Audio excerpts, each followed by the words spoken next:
Beci, vidiš, ovo Amel napravio sos, povrće, imamo ajvarčić za donera i... Ovdje je to donersko meso koje mi pravimo. Mi od fileta, znači. Kupimo fileće filete i mi to naseckamo. Da ćemo dodati začine i onda ide to sve u ovu tortilju. Ili somun. Folkorn, to ona crna kao zdrava.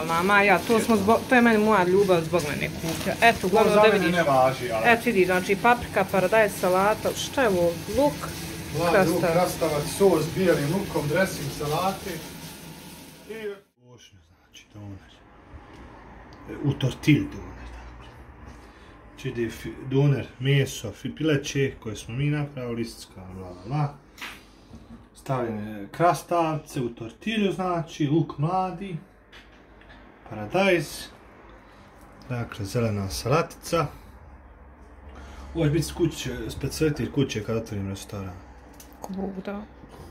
Onda ide paprika crvena koju bi ja možda zapržio, a sad eto nisam. Ili realno da kažemo da je tako dobra da nema potrebe to. Nema potrebe, ali eto ja možda uradim. Bravo, bravo Nadja, ljubav. Samo da baba uzači. Sad ću. Dakle, onda ide ovaj sos, salata, dressing sa lukom bijelim kojeg smo stavili. Znači, vidi kako to lijepo izgleda.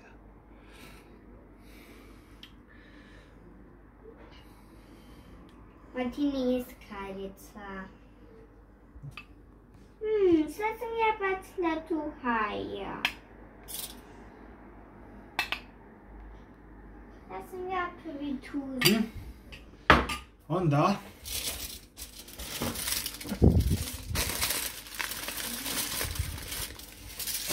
to fino probat zamotat. Naravno.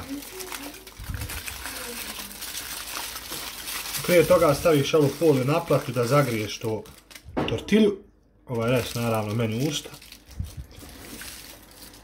I onda imate ovako jedan model 2022. godina kako. To je to. Evo kako izgleda.